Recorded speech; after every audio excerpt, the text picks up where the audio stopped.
வாரும் தூய ஆவியே, உம் பிரசன்னத்தை வாஞ்சிக்கிறோ, உம் வல்லமையால் என்னை நினைத்து நீராளுகை செய்யும். கேட்கலாமா? பாங்களை நிரப்புங்க. வாரும் தூய ஆவியே,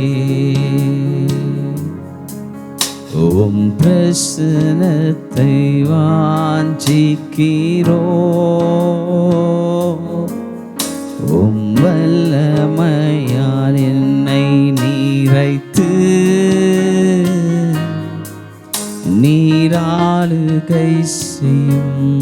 என் நாமத்தை பிரஸ்தாபப்படுத்த எந்த ஸ்தானத்திலும் வருவேன் என்று சொன்னார். ஜீவ தண்ணீர் நீரே, தாகம் தீர்க்கும் ஊற்று, ஆலோசனை கர்த்தரே, என்னை ஆளுகை செய்யும்.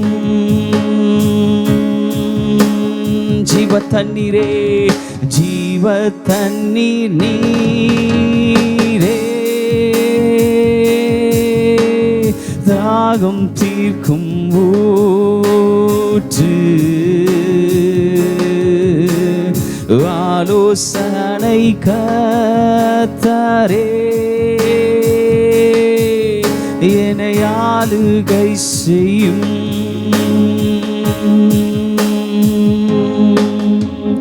வாரும் தூய ஆவியே, அவர் இருக்கிற இடத்துல சந்தோஷம். உம் பிரசன்னத்தை வாஞ்சிக்கிறோ, அவர் இருக்கிற இடத்துல விடுதலை. உம் வல்லமையால் என்னை நீரைத்து நீராளுகை செய்யும். ஒரு சரணத்தை பாடுவோமா? அக்கினியும் நீரே, அக்கினியும் நீரே, பெருங்காற்றும் நீரே, பெருமாளை போலவே உம் ஆவியை ஊற்றும் அக்கினியானவரே, அக்கினியும் நீரே, பெருங்காற்றும் நீரே, பெருமாளை போலவே இப்பொழுது இந்த நேரத்தில் உம் ஆவியை ஊற்றும். வாரும் தூய ஆவியே, உம் பிரசன்னத்தை வாஞ்சிக்கிறோ, உம் வல்லமையால் என்னை நீரைத்து நீராளுகை செய்யும். நீராளுகை செய்யும், நீராளுகை செய்யும். ஆவியானவர் உங்களுக்கு விடுதலை தருவார். பரிசுத்த ஆவியானவர் உங்களுக்கு சந்தோஷத்தை தருவார். அவர் உங்களுக்கு சுகத்தை தருவார். உங்கள் துக்கம் எல்லாம் சந்தோஷமாய் மாறும். இப்பொழுதும் ஆண்டவரே, சிஸ்டரை கொண்டு எங்களோடு நீங்க பேசுங்க ஆண்டவர். உடைய வார்த்தை வெளிப்படட்டும். இயேசுவின் நாமத்தில் ஜெபிக்கிறோம். ஆமென், ஆமென். கர்த்தர் நல்லவர். நாம் தொடர்ந்து தேவனுடைய வார்த்தையை நாம் கேட்கப் போகிறோம். ஆயத்தமாயிருங்கள். முடிவில் உங்களுக்காக அவர்கள் ஜெபிப்பார்கள். நாம் ஒரு மனதாய் ஒன்று சேர்ந்து நாம் ஆயத்தப்பட்டு தேவனுடைய வார்த்தைக்கு காத்திருந்து கேட்போம். கர்த்தர் பெரிய காரியங்களை செய்வார். ஆமென்.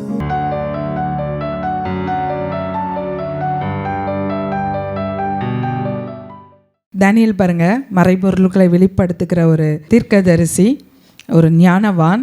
அவர் சொல்கிறாரு, நம்முடைய சுவாசங்கள்லாம் ஆண்டோடைய கரத்தில் இருக்குங்களாம். ஹல்லேலூயா.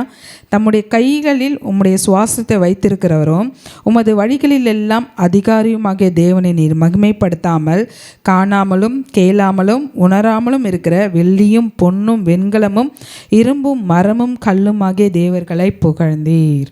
ஹல்லேலூயா, ஹல்லேலூயா.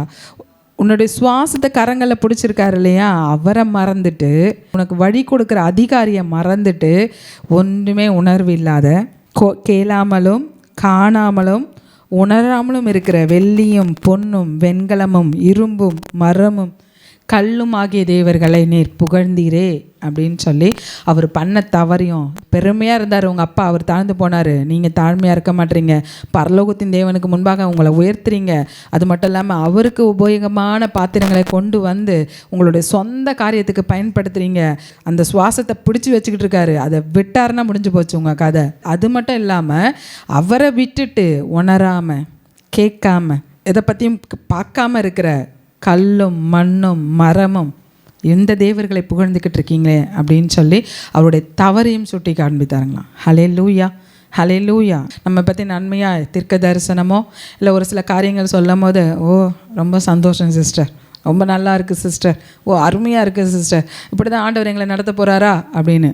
அதே நம்ம ஒரு குற்றங்கள் குறைகள் ஆண்டவருக்குரிய காரியத்தில் நீங்கள் எப்படி இருக்கீங்க, இப்படி மாற்றிக்கணும் அப்படின்னு சொன்னால் உடனே இந்த சிஸ்டர் சரியில்லை, இந்த பாஸ்டர் சரியில்லை, இந்த ஊழியர் சரியில்லை. ஆண்டவர் கொடுக்குற மறைபொருள்களை, ஆண்டவர் கொடுக்குற அட்வைஸை சொல்லும் போது அதை ஏற்றுக்கொள்ள நம்முடைய சாதாரண மனுஷங்க, நம்ம சாதாரண ஹியூமன் பீயிங் நம்ம ஏற்றுக்க ஒருபோதும் ஆயத்தமாக இருக்க மாட்டோம். ஆனால் அந்த ஒரு ராஜா பாருங்கள், ஒரு பெரிய ராஜா, அவங்க அப்பா பாபிலோன் தேசம் ஃபுல்லாக கிங்காக இருந்தவர், அந்த பெரிய தேசத்தை ஆட்சி செஞ்சுக்கிட்டு இருக்கார் இந்த பெல்ஷத்சார். அவர் பாருங்கள் என்ன பண்ணுறாராம். அப்பொழுது பெல்ஷத்சார் தானியேலுக்கு இரத்தாம்பரத்தையும் அவனுடைய கழுத்தில் பொற்சர பணியும் தரிப்பிக்கவும் ராஜ்யத்திலே அவன் 3ஆம் அதிகாரியாக இருப்பான் என்று அவனை குறைத்து பறைமுறையிடவும் கட்டளையிட்டான். ஹல்லேலூயா, ஹல்லேலூயா. அவர் சொன்னது ரொம்ப கரெக்டு தான். அவருக்கு ஆண்டவர் சொன்னது அந்த வார்த்தையில் என்னதோ அதை சொல்லியிருக்காரு அப்படின்னு சொல்லி அவர் பாருங்கள் பெரியவனாய் மாற்றியிருக்காரு. பறைசாற்றுறாங்க, அவருக்கு வேண்டிய ஆசீர்வாதங்கள், இரத்தாம்பரத்தை கொடுக்குறாங்க, கழுத்தில் பொற்சார பணியை கொடுக்குறாங்க, எல்லாமே கொடுத்து 3 மந்திரிமார்களில் முதன்மை மந்திரியாய் 3 மந்திரிகளில் ஒருத்தராக இந்த தானியேலை வைக்கிறாருங்களாம். 2வது ஆசீர்வாதம். அடிமையாக இருந்தார், மந்திரிகளுக்குள்ள மந்திரியாக வந்தார். இப்போது 3 மந்திரிகள், அதில் ஒரு மந்திரியாக இவர் இருக்காருங்களாம். ஹல்லேலூயா. அது மட்டும் இல்லாமல் உலக பிரகாரமான ஆசீர்வாதம், பொன் சரப்பணி, என்னென்ன ஆசீர்வாதம், ஐஸ்வர்யங்கள் இதெல்லாம் கொடுத்து 2வது ராஜாவோட ஆட்சி காலத்திலையும் ஒரு செழிப்பை ஆண்டவர் கட்டளை எடுக்கிறாருங்க. ஹல்லேலூயா, ஹல்லேலூயா. 3வதாய் தரியு ராஜா ஆட்சி காலத்துலேயும் இந்த தானியேல் இருக்கார். இந்த தானியேலும் தரியு ராஜாவும் ரொம்ப ரொம்ப க்ளோஸ் ஃப்ரெண்ட்ஸ், ரொம்ப விருப்பமான நண்பர்கள். அவர்களை இந்த தரியு ராஜா பார்த்திங்கன்னா தானியேலை முதன்மை மந்திரியாய் நம்ம வாசிப்போம். 6ஆம் அதிகாரம் 1. ராஜ்யம் முழுவதையும் ஆளும்படிக்கு தன் ராஜ்யத்தின் மேல் 120 சேதாதிபதிகளையும் ராஜாவுக்கு நஷ்டம் வராதபடிக்கு அந்த தேசாதிபதியின் கணக்கு ஒப்புவிக்கிறதுக்காக அவர்களுக்கு மேலாக 3 பிரதானிகளையும் ஏற்படுத்துவது தரியுவுக்கு நலமென்று கண்டது. இவர்களில் தானியேலும் ஒருவனாயிருந்தான். ஹல்லேலூயா. பிரதான 3 மந்திரிகளில் பிரதானமாக இந்த தானியேலை மந்திரியாக்கணும் அப்படின்னு சொல்லி இந்த தரியு நினச்சிட்டு இருக்கும் போது தான் சுற்றி இருக்க மந்திரிகள்லாம் இவரை குற்றம் சொல்லி குறை சொல்லி சிங்கக்கேபியில் போடுறாங்க. ஹல்லேலூயா. முதன்மை மந்திரி, முதன்மையாய் அடிமையாக இருந்த தானியேல் முதன்மை மந்திரியாகிற வரைக்கும் செழிப்பாக இருந்தது அவருடைய காலம். சரி, இந்த தானியேல் எப்படிப்பட்டவராக இருந்தால் இப்படிப்பட்ட ஆசீர்வாதங்கள்லாம் கிடைக்கும்? நம்ம ஒரு 7 குறிப்பு பார்க்க போகிறோம். தானியேலை குறித்து பார்த்தோம், எப்படி செழிப்பானார் அப்படின்னு சொல்லி. தானியேல் எப்படிப்பட்டவராக இருந்தார், அவருடைய குணாதிசயங்கள் எப்படிப்பட்டது அப்படின்னு சொல்லி நம்ம வேதத்திலிருந்து பார்ப்போம்.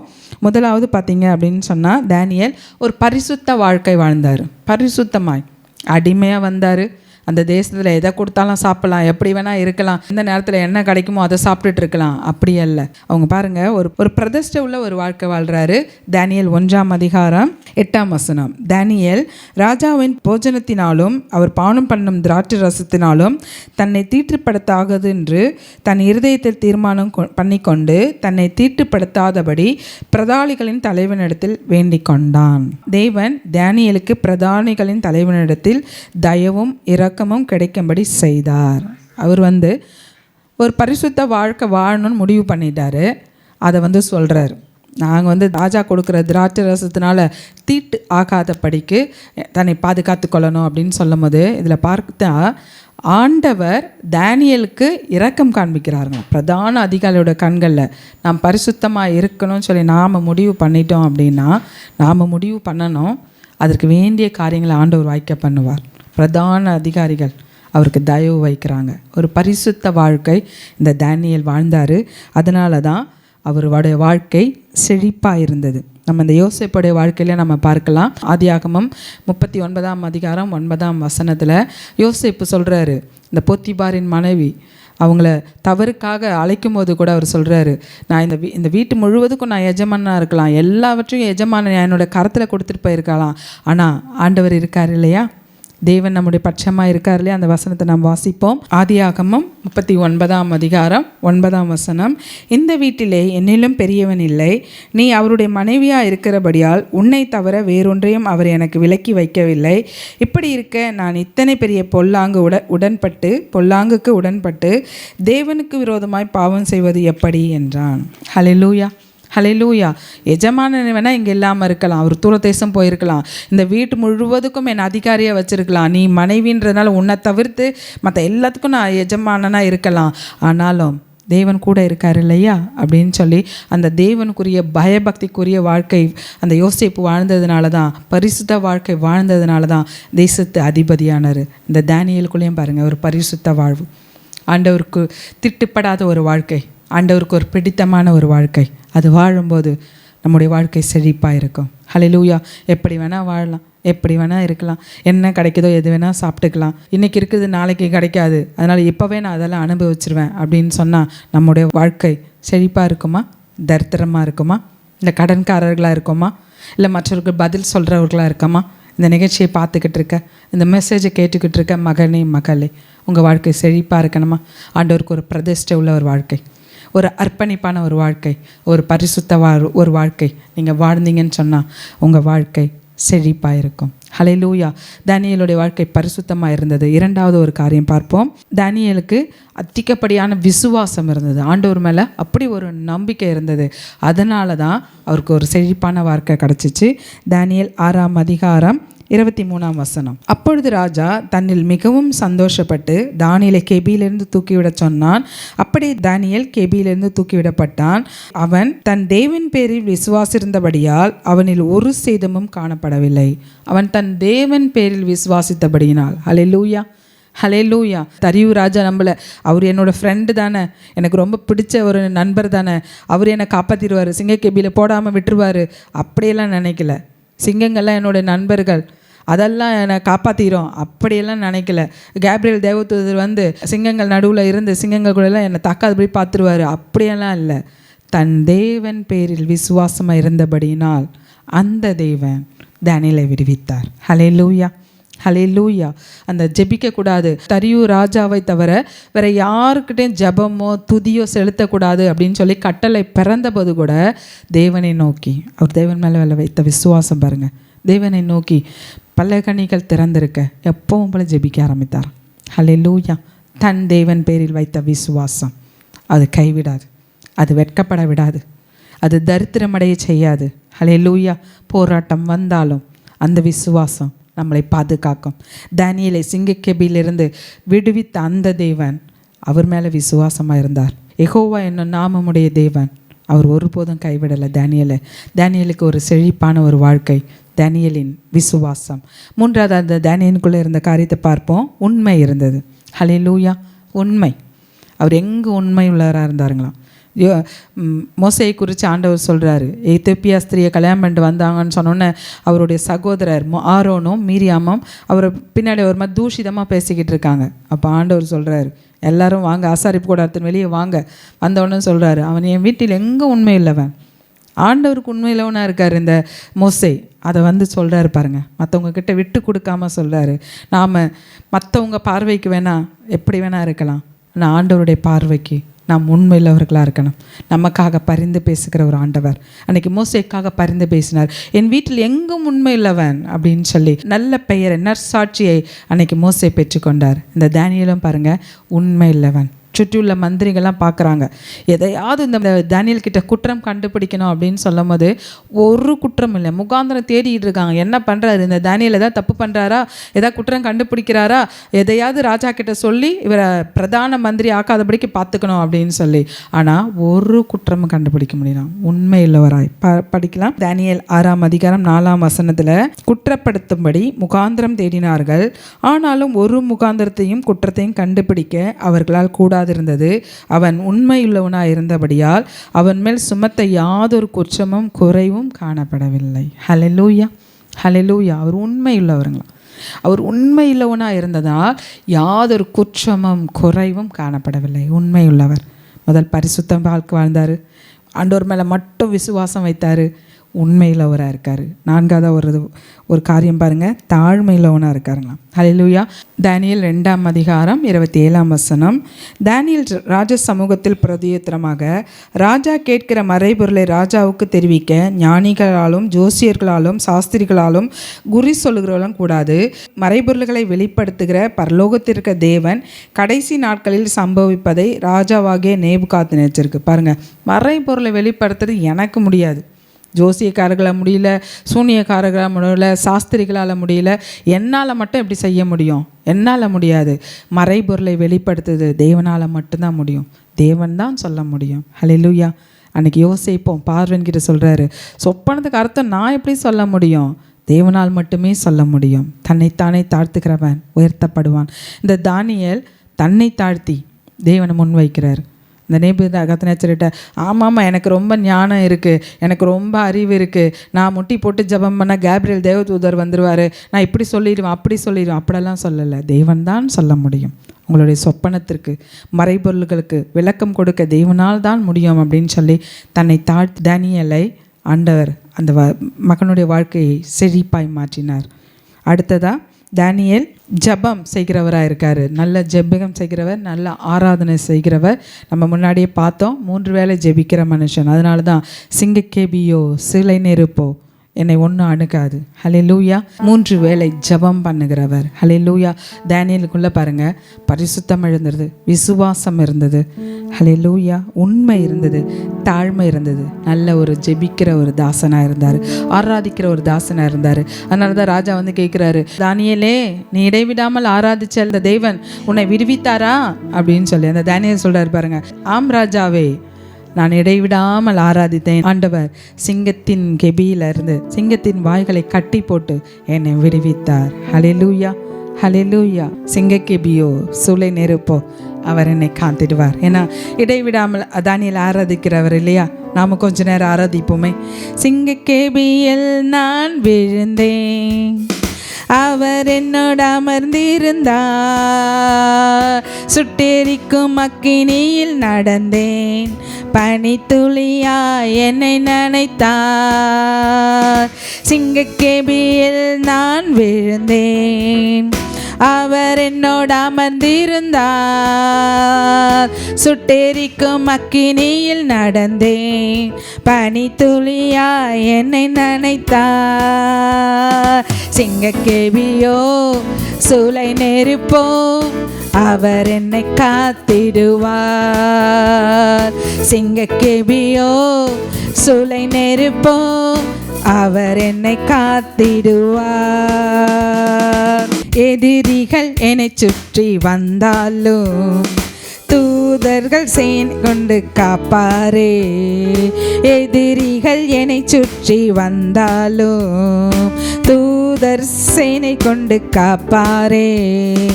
ஆவியினால் யுத்தம் வெல்வேனே, சாத்தானை சமுத்திரம் விழுங்குமே, ஆவியினால் யுத்தம் வெல்வேனே.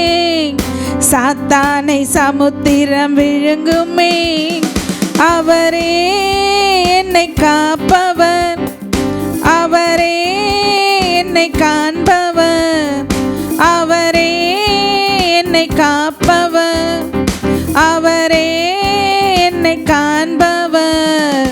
சிங்கக்கேபியோ சூளை நெருப்போ அவர் என்னை காத்திடுவார். சிங்கக்கேபியோ சூளை நெருப்போ அவர் என்னை காத்திடுவார். ஹல்லேலூயா. அவர் ஆராதித்த தேவன் அவரை தப்புவித்தார். ஹல்லேலூயா. ஜெபம் ஆராதனையில் சிறந்தவராய் இந்த தானியேல் இருந்தார். அது மட்டும் இல்லாமல் பரிசுத்த ஆவியானவர் இந்த தானியேல் கூட இருந்தாருங்களாம். நம்ம வேதத்திலேருந்து பார்ப்போம். தானியேல் 4ஆம் அதிகாரம் 8ஆம் வசனம். கடைசியில் தேவனுடைய நாமத்தின்படியே பெல்ஷத்சார் என்னும் பெயரிடப்பட்டு பரிசுத்த தேவர்களின் ஆவியுடைய தானியேல் என்னிடத்தில் கொண்டு வரப்பட்டான். அவனிடத்தில் நான் என் சொப்பனத்தை விவரித்தேன். பரிசுத்த தேவனுடைய ஆவியுடைய தானியேல், இந்த தானியேலுக்குள்ள பரிசுத்த ஆவியானவர் இருந்தார். ஹல்லேலூயா. வெறும் விசுவாசம் மட்டும் இல்லை, பரிசுத்தம் மட்டும் இல்லை, வெறும் ஜெபம் மட்டும் இல்லை, வெறும் ஆராதிக்கிறவர் மட்டும் இல்லை, வெறும் உண்மை மட்டும் இல்லை, பரிசுத்த ஆவியானவர் இந்த தானியேலுக்குள்ளே இருந்தாருங்களாம். ஹல்லேலூயா. பரிசுத்த ஆவியானவர் மட்டுமா? அடுத்த வேத வசனத்தில் என்ன சொல்லப்படுது பாருங்க. தானியேல் 6ஆம் அதிகாரம் 3ஆம் வசனத்தில், இப்படி இருக்கையில் தானியேல் பிரதானிகளுக்கும் தேசாதிபதிகளுக்கும் மேற்பட்டவனாயிருந்தான். தானியேலுக்குள் விசேஷித்த ஆவி இருந்தபடியால் அவன் ராஜ்யம் முழுவதுக்கும் அதிகாரியாக. விசேஷித்த ஆவி, ஒரு ஸ்பெஷல் அனாயிட்டிங் இந்த தானியேலுக்குள்ளே இருந்ததுங்களாம். ஏதோ சும்மா பரிசுத்தாவை பெற்றுக்கொண்டேன் அவ்வளோதான், அப்படியல்ல. ஒரு ஸ்பெஷல் விசேஷித்த ஆவி, விசேஷித்த வரம், விசேஷித்த வல்லமைகள் இந்த தானியேலுக்குள்ளே இருந்ததுங்களாம். தானியேல் 5ஆம் அதிகாரம் 13ஆம் வசனம். அப்பொழுது தானியேல் ராஜாவின் முன் உள்ளே அழைத்து வந்து விடப்பட்டான். ராஜா தானியேலை பார்த்து, நீ என் பிதாவாகிய ராஜா யூதாவிலிருந்து சிறைப்பிடித்து வந்த யூதரில் ஒருவனாகிய தானியேல் அல்லவா? உனக்குள்ளே தேவர்களின் ஆவி உண்டென்றும். பாருங்க, தேவர்களுடைய ஆவி இருக்குது. ஹல்லேலூயா. பரிசுத்த ஆவியானவர் அளவுக்கு அதிகமாய் இந்த தானியேலுக்குள்ளே இருந்தாருங்களாம். விசேஷித்த ஆவியை உடையவராய் இந்த தானியேல் இருந்ததுனால செழிப்பாக இருந்தது அவருடைய வாழ்க்கை. ஹல்லேலூயா. ஹல்லேலூயா. பரிசுத்த ஆவியானவர் எப்பொழுது நம்மோடு கூட இருக்கும்போது நம்முடைய வாழ்க்கை ரொம்ப செழிப்பாக இருக்கும். தாவீதோடைய வாழ்க்கையில் நம்ம பார்க்கலாம். தாவீதை சாமுவேல் தீர்க்கதரிசி அபிஷேகம் பண்ணார். அந்த நாள் முதல் கர்த்தருடைய ஆவியானவர் தாவீதோடு கூட இருந்தார். அதுக்கப்புறம் இந்த தாவீதோட வாழ்க்கை பாருங்கள், தாவீது நாளுக்கு நாள் விருத்தி அடைந்தார். ஹல்லேலூயா. தாவீது தன் செய்கைகளெல்லாம் புத்திமானாக நடந்தாராம். ஹல்லேலூயா. எங்கெல்லாம் போகிறாலோ அங்கெல்லாம் அனுகிரகம் கிடைக்குது. ஆண்டவர் அவருக்கு துணையாக இருக்கார். தாவீதுக்கு பரிசுத்த ஆவியானவர் நம்மோடு கூட இருக்கும்போது நமக்கு ஒரு செழிப்புள்ள ஒரு வாழ்க்கையை கொடுப்பார்.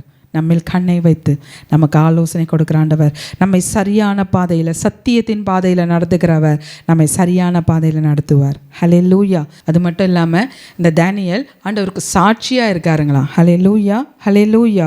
47ஆம் வசனம். ராஜா தானியேலை நோக்கி, இந்த மறைபொருளை வெளிப்படுத்தினபடியால் மெய்யாய் உங்கள் தேவனே தேவர்களுக்கு தேவனும் ராஜாக்களுக்கு ஆண்டவரும் மறைபொருள்களை வெளிப்படுத்துகிறவருமாய் இருக்கிறார் என்றான்.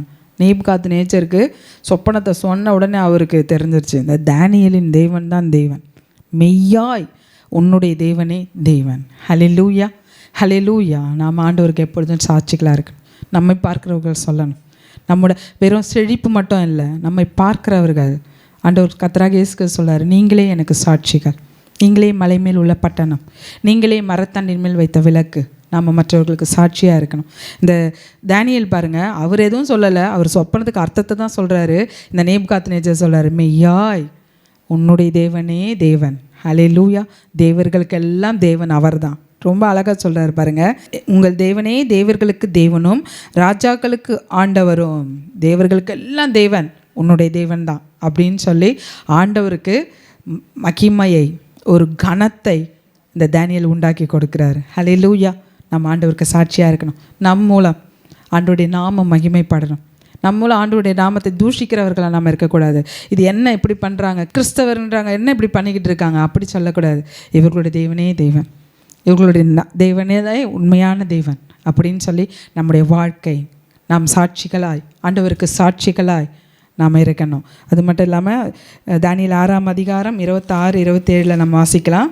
என் ராஜ்யத்தின் ஆளுகைக்குள் எங்கும் உள்ளவர்கள் யாவரும் தானியேலின் தேவனுக்கு முன்பாக நடுங்கி பயப்பட வேண்டும் என்று என்னாலே தீர்மானிக்கப்படுகிறது. தரியு ராஜா பாருங்கள், சிங்கக்கபியிலேருந்து தானியேலை எடுத்துட்டாரு. அவருக்கு ஒரே ஆச்சரியம். ஏன்னா சிங்கக்கபியில் போட்டு ஒருத்தன் உயிரோடு வர முடியுமா? ஆனால் இந்த தானியேல் உயிரோடு கூட இருக்கார். அந்த தேவன் தான் தேவன். அந்த தேவனுக்கு முன்னாடி எல்லாரும் நடுங்கணுமா. ஒரு பேர் சொல்கிறாரு, யாவரும் தானியேலின் தேவனுக்கு முன்பாக நடுங்கி பயப்பட வேண்டும் என்று என்னாலே தீர்மானம் பண்ணப்படுகிறது. அவர் ஜீவனுள்ள தேவன். ஹல்லேலூயா. ஒரு ராஜா சொல்கிறார், தானியேலின் தேவனுக்கு முன்னாடி எல்லாரும் பயப்படுங்க, அவர் ஜீவனுள்ள தேவன். ஹல்லேலூயா. அவர் உயிருள்ள தேவன். ஹல்லேலூயா. அவர் என்றென்றைக்கும் நிலைத்திருக்கிறவர். அவருடைய ராஜ்யம் அழியாதது. அவருடைய கர்த்தத்துவம் முடியும் பரியந்தம் நிலை நிற்கும். தானியேலை சிங்கங்களின் கைக்கு தப்புவித்த அவரே தப்புவிக்கிறவரும் ரட்சிக்கிறவரும் வானத்தின் பூமியிலும் அடையாளங்களையும் அற்புதங்களையும் செய்கிறவருமாக இருக்கிறார் என்று எழுதினான். தரியுவே ராஜாவே எழுதிடுறார். அவர் தான் எல்லா தேவர்களிலும் பெரியவர். அவர் மட்டும்தான் ஜீவனுள்ள தேவன். ஹல்லேலூயா. ஹல்லேலூயா. அன்றைக்கி அப்போஸ்தலர்கள் சொல்கிறாங்க, கிறிஸ்து மரித்தார் தான், ஆனால் அந்த கிறிஸ்துவை மரித்தோரிலிருந்து எழுப்பின தேவனுக்கு நாங்களாம் சாட்சிகளாக இருக்கோம். ஹல்லேலூயா. ஹல்லேலூயா. நாம் ஆண்டவருக்கு சாட்சிகள். இந்த நெருக்கத்திலேருந்து என்னை விடுவித்துட்டாரு. இது மட்டும் கிடையாது, நம்மை பார்க்குறவங்க நம்ம தேவனுக்கு சொல்லணும், இவங்க வணங்கிக்கிட்டு இருக்க தேவன் ஜீவன் உள்ளவர், இவங்க வணங்கிக்கிட்டு இருக்க தேவன் பயப்படத்தக்கவர், இவர்கள் வணங்கிக்கிட்டு இருக்க தேவன் உண்மையுள்ளவர், அவரை எல்லா தேவர்களுக்கும் பெரியவர். ஹல்லேலூயா. ஹல்லேலூயா. நாம் இந்த தானியேலுக்குரிய காரியத்தை நாம் தியானித்தோம்.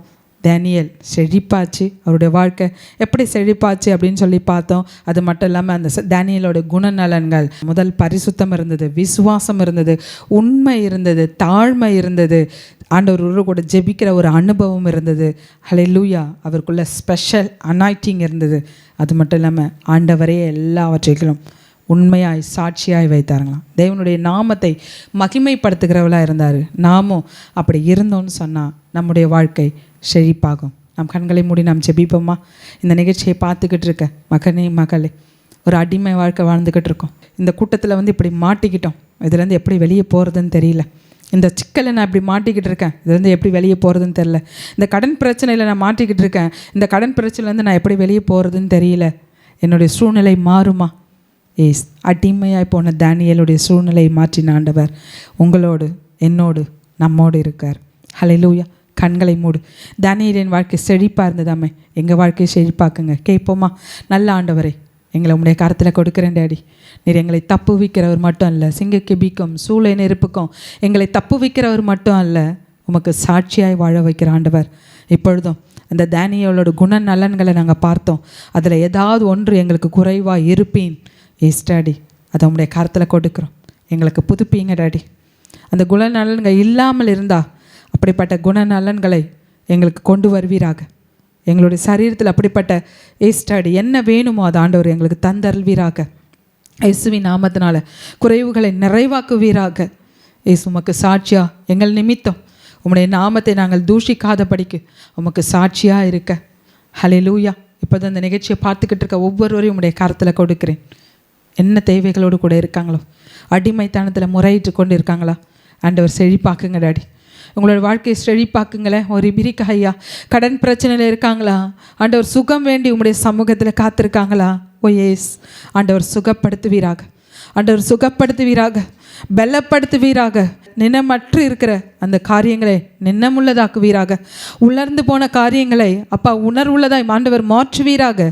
ஏஸ்டாடி ஒரு விரிக்க ஐயா, அன்னைக்கு நாகமான் குஷ்டரோகி உம்முடைய வார்த்தைக்கு கீழ்ப்படிந்த போது புதிதாய் பிறந்த குழந்தையின் சரீரமாய் அந்த சரீரத்தை மாற்றின ஆண்டவர் இல்லையா நீர்? ஒரு விரிக்க ஐயா, இப்பொழுது அந்த நிகழ்ச்சியை பார்த்துக்கிட்டு இருக்க வியாதியஸ்தர்கள் மீது உம்முடைய அனுகிரகம், ஒரு விரிக்க ஐயா, உம்முடைய ஸ்பெஷல் அனாயிட்டிங், ஒரு அதுனிக்க ஐயா, உம்முடைய ஸ்பெஷல் வல்லமை ஒவ்வொருவரையும் நிரப்பட்டுண்டாடி, ஒவ்வொருவரையும் தொடட்டுண்டாடி. ஒரு விரிக்க ஐயா, உம்முடைய சுகமாக்கும் வல்லமை ஒரு பிரிக்கையா புதிதாய் பிறந்த பிள்ளையின் சரீரத்தை போல, குழந்தையின் சரீரத்தை போல மாற்றுகிற ஆண்டவர் நீர் மாற்றுவீராக, சுகப்படுத்துவீராக, பலப்படுத்துவீராக.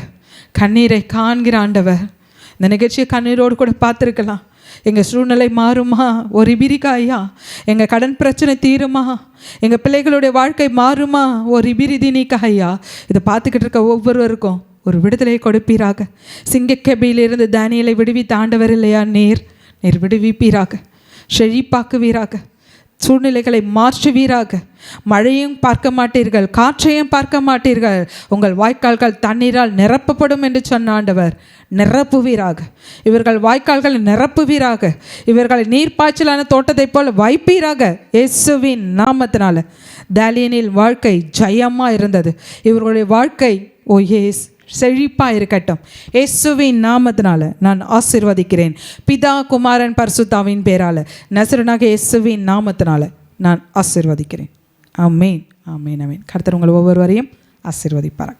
ஆமென். அன்பிற்குரியவர்களே, எங்களோடு நீங்கள் தொடர்பு கொள்ள வேண்டிய எங்கள் முகவரி: pastor Catherine Raghupathi, Foochow building, 21 Tyrwhitt road, 06/07, Singapore 207530.